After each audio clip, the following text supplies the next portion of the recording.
जय हिंद दोस्तों, स्वागत है आपका मिसलेनियस पढ़ाई में। तो आज का जो हमारा टॉपिक है वो हीट ट्रांसफ़र है। क्या है? Heat transfer. ठीक है, तो इसमें हम आज जो है इसमें जो डिस्कस करने वाले हैं वो आपका कंडक्शन। क्या करने वाले हैं? कंडक्शन। फिर देखेंगे हम लोग रेडिएशन और कन्वेक्शन। कन्वेक्शन तो मेनली है नहीं सिलेबस में, वो बहुत ज़्यादा है नहीं, छोटा सा टॉपिक है, आप लोग पढ़े भी होंगे।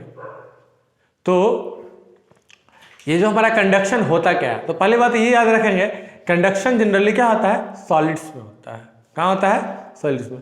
कंडक्शन है क्या? This is the way of transfer of heat. जैसे कि एकदम बढ़िया सा एग्जांपल देते हैं। क्या करिए कि अगर मान लेते हैं आप लोग अगर 11-12 में पढ़ रहे हैं तो बहुत ऐसे भी बच्चे हैं जिनको खाना खुद बनाना पड़ता है। तो आप मान लें खाना बना रहे हैं, ठीक है, खाना बना रहे हैं आप, खाना वो जो उसको क्या बोलते हैं, छौलनी बोलते हैं, जिससे सब्जी को चलाया जाता है। आप गलती से कढ़ाई में उसको छोड़ दीजिए और बगल वाला रूम वाला लड़का आपको बुला रहा था। अब काहे बुला रहा था वही समझे। तो क्या होता है, बाद में आए हमको ध्यान उसको छू दिए, क्या होता है ना, पूरा हाथ उंगली जल जाता है। क्या हो गया जरा सोचिए। हम तो उसको मतलब आग पे तो डायरेक्ट नहीं रखे थे, फिर भी वो गर्म हो गया। तो मतलब क्या हुआ कि उसका एक एंड जो था वो क्या कर रहा था, उस बर्तन को टच कर रहा था। ठीक है, तो धीरे धीरे क्या हुआ, उससे हीट का क्या हुआ, ट्रांसफर हुआ। तो इसमें एक्चुअली में क्या हुआ होगा कि जैसे कि मैं एग्जांपल से बताता हूं कि मान लेते हैं कि ये एक सिंपल सा रॉड है। क्या है? सिंपल सा रॉड है। अब इसको हम मान लेते हैं T1 टेम्परेचर, इसी इंड को हम रखे हैं T1 टेम्परेचर पे, इसी इंड को T2 टेम्परेचर मान लेते हैं, और हम ये मान लेते हैं कि T1 जो है क्या है, ग्रेटर है T2 से। तो क्या होगा, इसको यहाँ वाला मॉलिक्यूल क्या होगा, हीट करेगा जस्ट आगे वाला को, वो जस्ट उसके आगे वाला को, वो जस्ट उसके आगे वाला को, वो जस्ट उसके आगे, इस तरह करके हीट का ट्रांसफर होगा। तो इसी को हम लोग बोलते हैं क्या, कंडक्शन। ठीक है, क्या बोलते हैं, कंडक्शन। मतलब एक्चुअली मॉलिक्यूलर कॉलिजन होता है। क्या होता है? मॉलिक्यूलर कॉलिजन, मतलब मॉलिक्यूल्स कोलाइड करते हैं। क्या होता है? मॉलिक्यूल्स कोलाइड करते हैं। ठीक, तो इसमें याद रखना है कि एक्चुअली में मैटर का ट्रांसफर नहीं होता है। ठीक है, ऐसा नहीं कि यहाँ का मैटर निकल के यहाँ चला गया, ऐसा कुछ नहीं होता है। ठीक, मतलब मॉलिक्यूल्स जस्ट वाइब्रेट करते हैं। हम क्या करते हैं, उसको जब हीट एनर्जी देते हैं तो मॉलिक्यूल क्या करते हैं, वाइब्रेट करते हैं। बस समझ में आई? तो यहाँ पे लिखेंगे no actual flow of heat, flow of matter, मतलब मैटर का फ्लो नहीं होता है। ठीक है, ये मेटल सॉलिड सा सिंपल सा। अब इसमें molecule vibrate and transfer of energy to neighbouring molecule just vibrating collision, मतलब जस्ट कॉलिजन से, मतलब पहले वाला मॉलिक्यूल जस्ट उसके आगे वाला मॉलिक्यूल को क्या करे, वाइब्रेट करेगा, कोलाइड और हीट करेगा। फिर वो आगे वाला जस्ट उसके आगे वाला क्या करेगा, वाइब्रेट करेगा और क्या करेगा, हीट करेगा। इस तरह करके क्या होगा, हीट का ट्रांसफर होता है। ठीक है, एक है variable state. Variable state heating rod, जैसे आप हीट रॉड को हीट करते हैं, ठीक है, उसके एक एंड को हीट करते हैं और दूसरे एंड क्या होता है, मतलब एक क्रॉस सेक्शन से दूसरे क्रॉस सेक्शन, मतलब ये कह दें कि उसका एक क्रॉस सेक्शन हीट को ऑब्जर्व करता है और जस्ट दूसरा क्रॉस सेक्शन हीट को क्या करता है, ट्रांसफर करता है। ठीक है, तो सो इसको आप पहले नोट करिए। चलिए दोस्तों आगे देखते हैं हम लोग। ठीक है, सो क्या टेम्परेचर ऑफ, इस केस में हम क्या देखेंगे, temperature of each cross section increases with time. मतलब क्या हुआ कि एक मॉलिक्यूल का मान लेते हैं किसी टाइम पे टेम्परेचर 5 डिग्री सेल्सियस था, तो थोड़ा देर बाद उसका क्या हो जाएगा, 6 हो जाएगा, 7 हो जाएगा, इस तरह करेगा, ये क्या होगा, टेम्परेचर इंक्रीज करेगा। ठीक है, तो ये हम याद रखेंगे। इसमें एक देखते हैं स्टेडी स्टेट। स्टेडी स्टेट का मतलब क्या होता है कि हर क्रॉस सेक्शन का टेम्परेचर क्या होगा, कांस्टेंट होगा, है ना। Temperature of each cross section remains constant with respect to time. देखिए यहाँ क्यू है तो यहाँ भी क्यू, यहाँ भी क्यू, यहाँ भी क्यू, हर क्रॉस सेक्शन का टेम्परेचर क्या है, क्यू है। तो इसको बोलेंगे क्या, स्टेडी फ्लो। हाँ, हीट का फ्लो होता है, ऐसा नहीं कि हीट का फ्लो नहीं, हीट का फ्लो हो रहा है, heat passing through each cross section is same. हाँ, लेकिन अमाउंट क्या है, सेम है। बस समझ में, अमाउंट क्या है, सेम है, फ्लो हो रहा है, ऐसा नहीं कि नहीं फ्लो हो रहा है, ऐसा मत कह दीजिएगा। ठीक है, कांस्टेंट है, कांस्टेंट अमाउंट पे फ्लो कर रहा है। ठीक है, heat flow is steady flow. ठीक है, तो इस तरह के फ्लो को हम लोग स्टेडी फ्लो कहेंगे। During steady state dx by dt at t is equal not is equal to 0, है ना। मतलब x के साथ क्या हो रहा है ना कि वैरी कर रहा है, टाइम कांस्टेंट है, x के साथ क्या हो रहा है, वैरी कर रहा है। लेकिन x कांस्टेंट है तो वैरी नहीं कर रहा, मतलब वो क्या है, dt/dt। ये टाइम है नीचे वाले, ये टेम्परेचर है, वो क्या है, 0 है। ठीक है, आगे हम लोग देखते हैं, पहले इसको आप नोट करिए।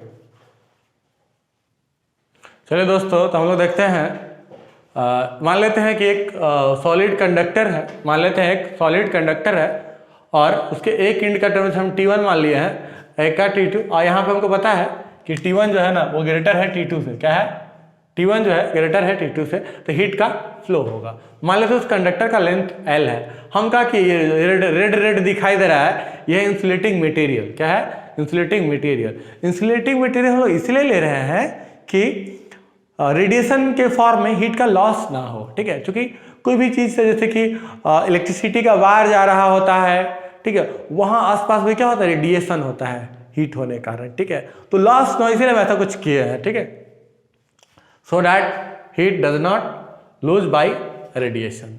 ठीक है, तो मान लेते हैं Q amount of heat flow करता है टी टाइम में। कितना टाइम में, टी टाइम में Q amount of heat flow करता है। ठीक है, तो एक्सपेरिमेंटली देखा गया है, experiment found out Q is proportional to A, proportional to change in temperature, proportional to T, और इन्वर्सली प्रोपोर्शनल टू कितना, L। अगर सबको कंबाइन कर दे तो ये आपको मिलेगा।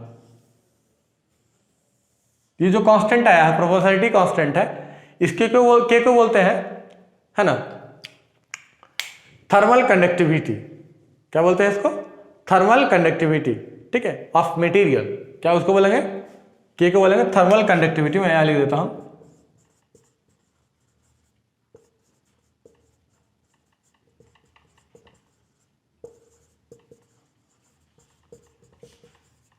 ठीक है। और कहता है ये मटेरियल पे डिपेंड करता है, K is constant for a material, और इसका यूनिट होता है जूल, है ना, पर मीटर पर सेकंड पर डिग्री सेल्सियस। ठीक है, तो ये आपका, ठीक है, ये फॉर्मूला काफी इंपॉर्टेंट है, Q इक्वल टू के ए T1 + T2 by L into T। ठीक है, सो इसको आप नोट करिए। चलिए दोस्तों, तो हम लोग आगे देखते हैं हीट करेंट। क्या देखते हैं हम लोग, हीट करंट। होता क्या है, rate of flow of heat पर सेकंड, मतलब 1 सेकंड में क्या हीट का फ्लो होगा, उसी को बोलते हैं हीट करंट। ठीक है, यानी कि H Q/T, और Q का वैल्यू पुट कर देंगे तो आपका आ जाएगा K इक्वल टू, क्या आ जाएगा, K equal to, sorry, H equal to KA into delta T/L। इसी को अगर डिफरेंशियल फॉर्म में लिखेंगे तो लिखेंगे Q equal to H equal to dQ/dt। ठीक है, इसे एक रिलेटेड सवाल ले लेते हैं। कहता है कॉपर क्यूब है, उसका साइड दे दिया है 10 centimetre, temperature of 2 inch is 100 degree Celsius, 0 degree Celsius, और के कॉपर का दे दिया है। कहता what is the rate of heat flow, मतलब H निकाला, तो यही फार्मूला पुट कर देंगे। H कितना हो जाएगा, के ए डेल्टा T/L। के दे दिया है आपका, के कितना दे दिया देख लिए, 400, ए मतलब एरिया, मतलब उसका फेस का एरिया, यानी कि 10 × 10, और डेल्टा T तो कितना हो जाएगा 100 माने 0, और डिवाइड L, उसका लेंथ भी हमको क्यूब है तो उतना ही लेना पड़ेगा, 10 सेंटीमीटर। ठीक है, सॉल्व कर लीजिए, आपका आ जाएगा। ठीक है, तो इसको नोट कर लीजिए।